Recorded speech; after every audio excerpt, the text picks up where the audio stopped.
Imagine standing in front of an opponent who has spent a lifetime studying your software. They don't see you as a human being.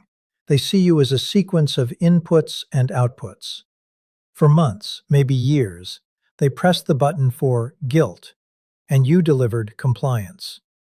They pressed the button for insecurity, and you delivered validation. You were a predictable machine in their carefully constructed behavioral loop. But then, something shifted. You stopped reacting. You started observing. You built a baseline of your own worth, and suddenly, the buttons stopped working. When they pressed guilt, they got dead silence. When they pressed insecurity, they met a calm, unblinking gaze. In the vocabulary of behavioral mechanics, you became an anomaly. You became too strong. Most people think a narcissist runs away when you get strong. They think the predator simply looks for weaker prey. That is a dangerous misunderstanding. When a highly manipulative individual realizes their standard toolkit of gaslighting, guilt-tripping, and subtle degradation is failing against your new psychological architecture, they don't just walk away, they pivot. They activate a hidden secondary protocol. It is the ultimate dirty trick. It is a psychological ambush designed specifically for the strong, because the weak are already compromised. They aren't trying to win you back anymore. They are trying to completely dismantle the reality around you so that your strength becomes your isolation. If you do not know the exact mechanics of this shift, you will walk straight into the trap, thinking you've already won. In the next few minutes, we're going to deconstruct the exact behavioral metrics of this counterattack. We will map out the subtle shifts in their vocal syntax, the calculated use of third-party proxies, and the precise moment they attempt to weaponize your own integrity against you. If you leave this room or turn off this audio before understanding this mechanic, you remain vulnerable to the one trick you never saw coming. Stay sharp. Let's look at the data. When a narcissist identifies you as too strong, their objective shifts from exploitation to neutralization. Strength means you can no longer be controlled, therefore you must be discredited so your strength cannot inspire or protect others.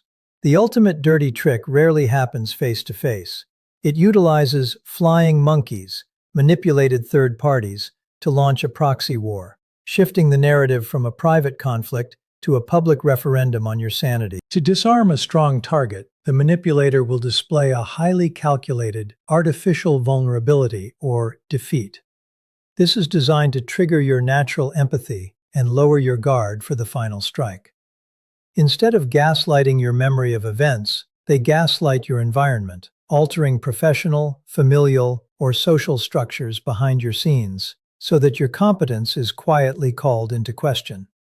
They will deliberately orchestrate a scenario where your high moral standards prevent you from defending yourself effectively, counting on your preference for taking the high road to keep you silent while they execute the smear. Look at the person sitting next to you. Don't say anything, just look at them. Within 3 seconds, your brain made a dozen micro-assessments about their posture, their open or closed stance, and their level of comfort. We are constantly profiling each other. But while you do it to navigate social safety, a predator does it to find a vulnerability vector. Now think about the moment you closed that vector. The moment you became too strong to manipulate. What happens when the wolf realizes the sheep has grown armor? Most people assume the wolf leaves. That assumption is a critical failure in human behavioral analysis. When a narcissist realizes you are too strong, they do not retreat. They deploy a psychological scorched-earth policy. They launch the ultimate dirty trick, a maneuver so covert, so counterintuitive, that if you aren't training your eyes to see it, you will mistake their attack for their surrender. If you want to protect the strength you've fought so hard to build, you need to understand the mechanics of this specific trap. If you walk away from this data today, you will remain blind to the structural sabotage happening right outside your peripheral vision. When you become strong, your baseline changes. Your vocal tone stabilizes. Your blinking rate slows down when you're under pressure. You stop justifying, arguing, defending, or explaining. To a manipulator, this is the ultimate red alert. You are no longer a source of psychological revenue. You are a liability. The dirty trick begins with an immediate cessation of hostilities. This is the first phase, the false peace. Suddenly, the arguments stop. The passive-aggressive comments vanish. They might even look at you with a sense of defeat and say, "You've changed. I can't get through to you anymore. You win." This is a behavioral calculation. They are feeding your strength to make you complacent. They want you to experience the chemical high of victory, because a target flushed with the pride of winning is a target that stops scanning the horizon for threats. They are mimicking defeat to buy time for the real deployment. While they are playing the defeated foe to your face, they are actively restructuring your social architecture behind your back. The ultimate dirty trick is the premature smear campaign disguised as a welfare check. They don't go to your friends, family, or colleagues and say, "That person is terrible." That would be sloppy.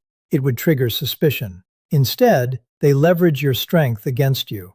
They go to your circle, adopting a posture of deep, sorrowful concern. They use syntax like, "I'm really worried about them. They become so cold, so isolated lately. I tried to reach out, but they seem so detached from reality.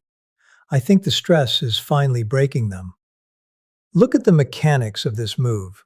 They have taken your strength, your emotional regulation, your boundaries, your refusal to engage in drama, and they have reframed it to the world as a psychological breakdown. Your calm silence is relabeled as catatonic isolation. Your firm no is relabeled as erratic hostility. Why is this the ultimate dirty trick? Because it creates a double-bind matrix. If you find out about this and react with anger, you validate their lie. The proxy alliance looks at you and thinks, "Wow, they really are unstable, just like we were told." If you remain silent, the lie hardens into accepted truth. They are using your own high-level boundaries as the walls of your cage. They are betting that your strength will keep you from descending into the mud to fight a petty rumor war.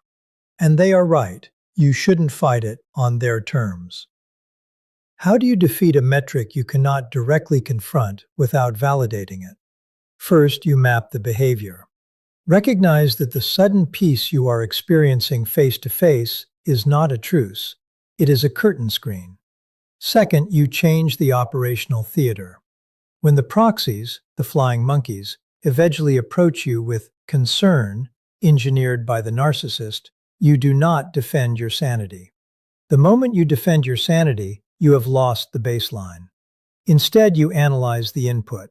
When someone says, "I heard you've been going through a rough time," you look them dead in the eye, hold a micropause of exactly 2 seconds, and say with absolute, unshakable calm, "Who gave you the impression that I was struggling?" Force the proxy to name the source. Bring the hidden manipulator back into the direct line of sight. Do not get angry. Do not provide a narrative. Just shine a cold, analytical spotlight on the mechanics of the transmission. Strength isn't just about refusing to take the bait in a direct confrontation. True psychological strength is understanding that the battlefield changes when you change. When you become too strong to dominate vertically, they will try to dismantle you horizontally. Expect the dirty trick. Watch for the sudden, quiet surrender. And remember, when a predator realizes they can no longer control how you see them, their only remaining option is to control how the world sees you. Keep your baseline solid, keep your observation sharp, and never mistake a shift in their tactics for a change in their heart. Stay aware. When a highly manipulative individual interacts with the world, they operate on a continuous, subconscious algorithm of threat assessment. Most people enter social equations looking for connection, alignment, or shared value. The narcissist, however, enters looking for leverage. They scan your expressions, your vocal inflections, and your behavioral pauses to locate the precise psychological entry points where they can install compliance loops. For a long time, if you were accommodating, hypervigilant, or easily swayed by guilt, you represented a highly profitable asset in their emotional economy. But the moment you engage in deep psychological architecture overhaul, the moment you establish an unshakable baseline of self-worth, their entire diagnostic system registers a catastrophic error. You are no longer a source of supply. You have crossed the threshold into being classified as a systemic threat.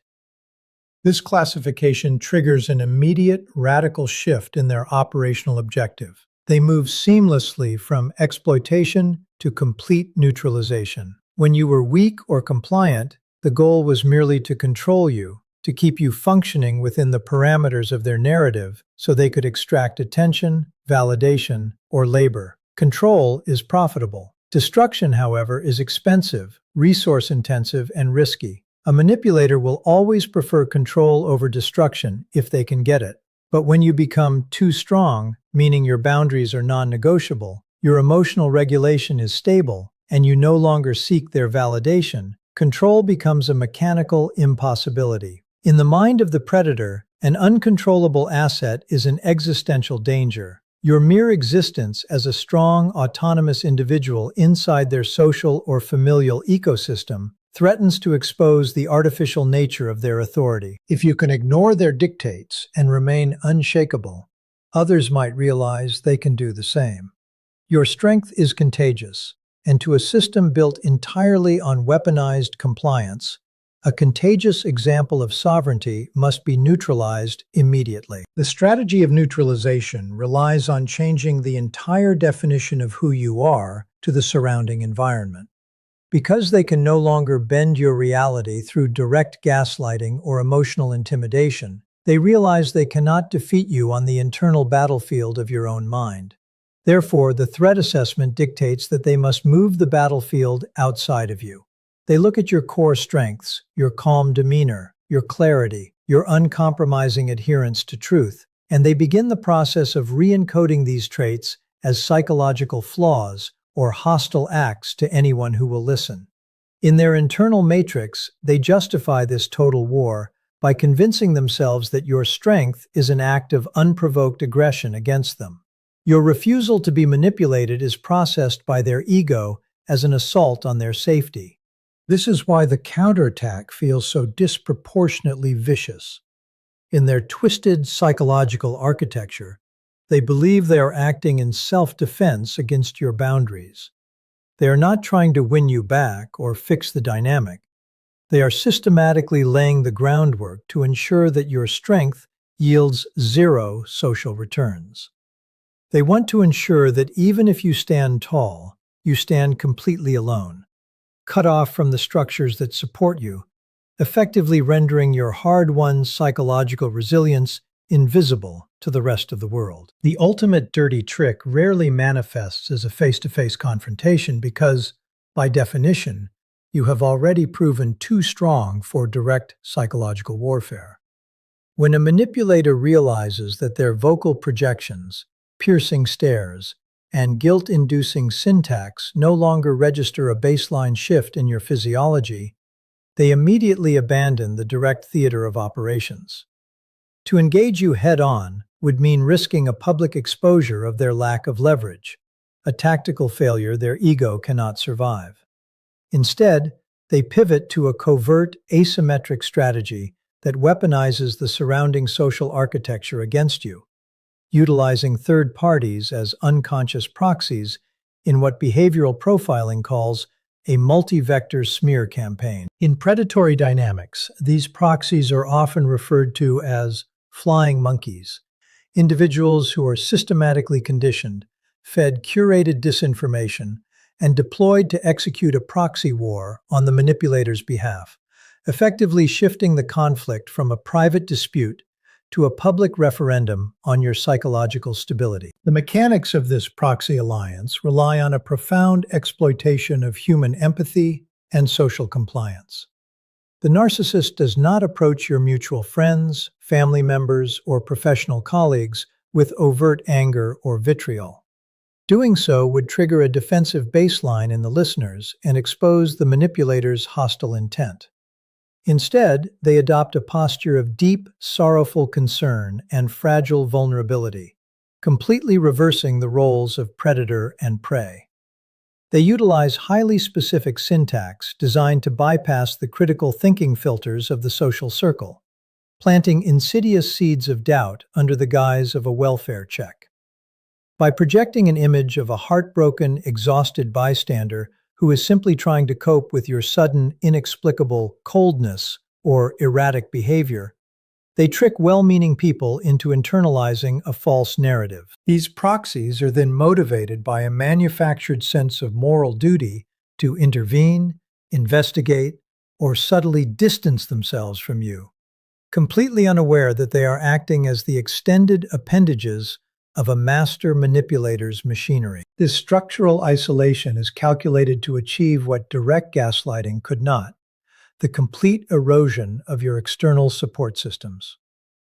As these manipulated third parties begin to treat you differently, perhaps withdrawing invitations, lowering their vocal tones when you enter a room, or looking at you with a mixture of pity and suspicion, your external reality begins to warp.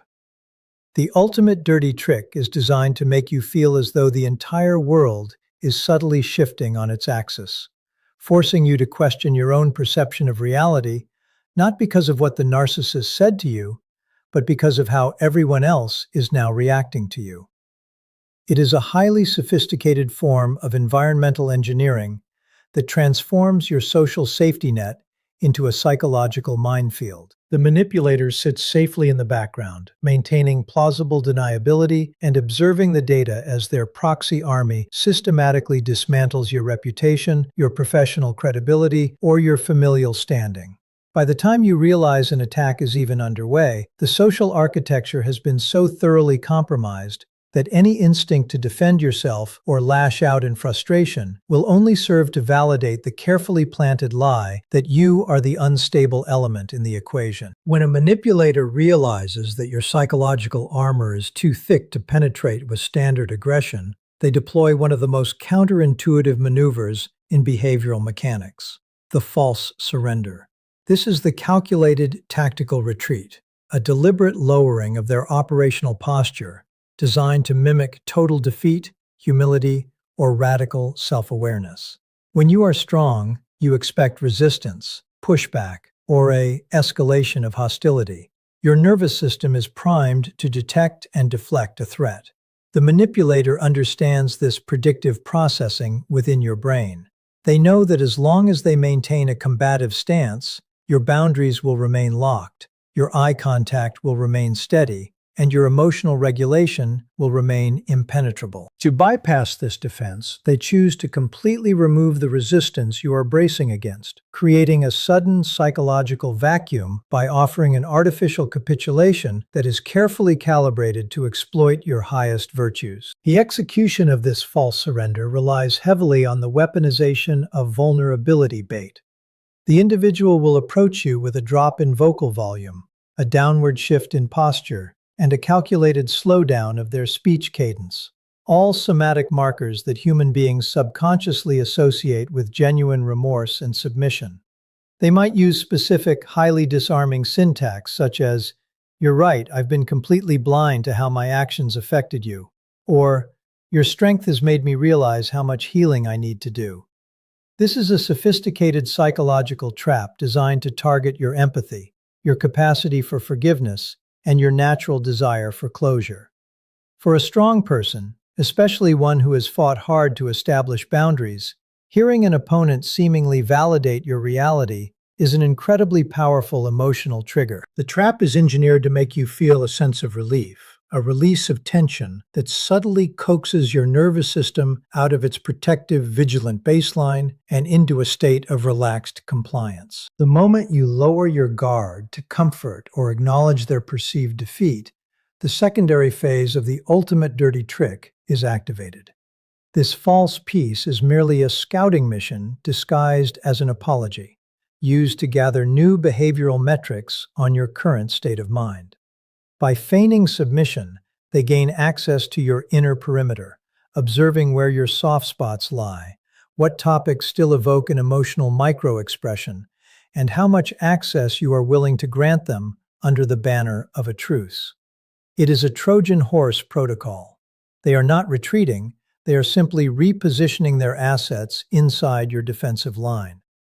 While you believe the conflict is over and that your strength has successfully forced a peaceful resolution, they are quietly cataloging your vulnerabilities, waiting for the precise moment when your vigilance is at its absolute lowest to strike from within. This strike often takes the form of a sudden, sharp betrayal or a weaponized renewal of the conflict, launched at a time when you are completely unbraced, ensuring maximum psychological impact because you mistook their calculated submission for genuine transformation. When direct psychological intimidation fails against an unshakable target, the manipulator shifts their operational focus from the internal landscape of your mind to the external mechanics of your reality. This process, known as structural gaslighting, is an advanced form of environmental engineering, where the manipulator stops trying to convince you that your memory or perception is flawed, and instead begins covertly altering the actual structures, rules,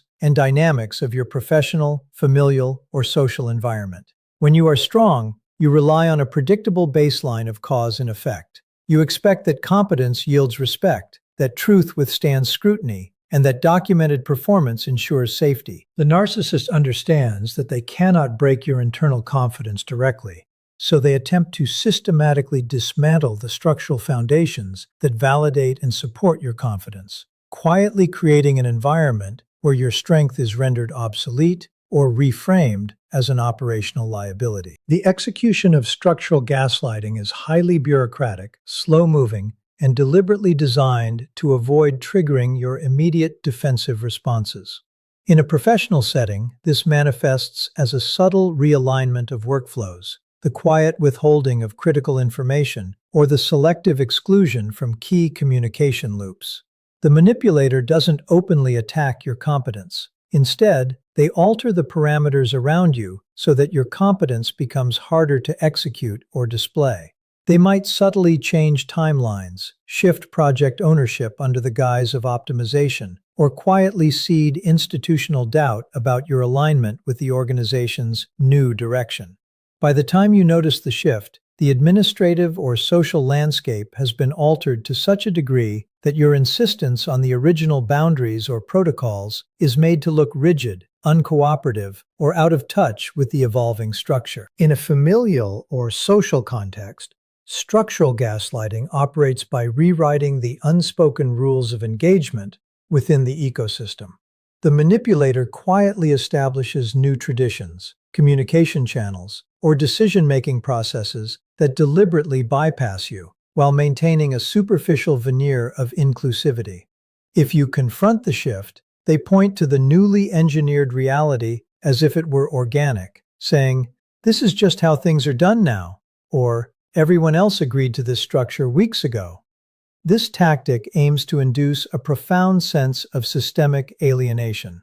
They want you to experience the disorienting sensation that despite your absolute internal clarity and strength, the world around you is no longer responding to logic, truth, or merit. By weaponizing the environment itself, the ultimate dirty trick forces you to constantly expend psychological energy fighting invisible administrative or social currents, hoping that the sheer exhaustion of navigating a rigged system will eventually cause your ironclad baseline to fracture from structural fatigue. The final and most insidious vector of the ultimate dirty trick is the integrity trap, a psychological maneuver where the manipulator deliberately weaponizes your highest moral standards, ethics, and preferences for taking the high road against you. When a narcissist maps your behavioral architecture and realizes you are too strong to be provoked into an emotional breakdown, they stop trying to drag you down to their level. Instead, they calculate how to use your own integrity as a mechanical constraint to paralyze your ability to defend yourself. They look at your core values, your commitment to honesty, your aversion to petty gossip, your desire to protect others, and your preference for dignified silence in the face of drama. And they treat these virtues as predictable rules of engagement that can be exploited to guarantee their own immunity. The mechanics of the integrity trap rely on a profound asymmetrical warfare framework. The manipulator launches a highly toxic, public, or structural assault on your character, fully aware that the only way for you to completely expose the lie would require you to break your own moral code. For example, they might orchestrate a scenario where proving your innocence would mean exposing a sensitive secret involving a third party, or entering into a mudslinging match that degrades your professional standing. They are betting everything on a specific behavioral metric. They calculate that you value your personal dignity and ethical baseline more than you value winning a petty argument with them.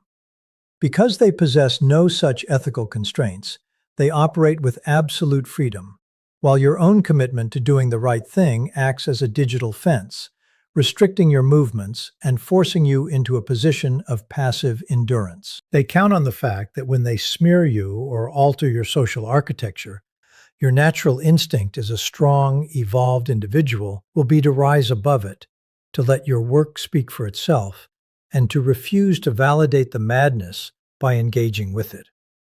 In a normal human ecosystem, taking the high road is an effective, honorable strategy that yields long-term respect. But in the predatory matrix of a narcissist, your dignified silence is immediately hijacked and rebranded to the public as an admission of guilt, a lack of evidence, or a sign of weakness.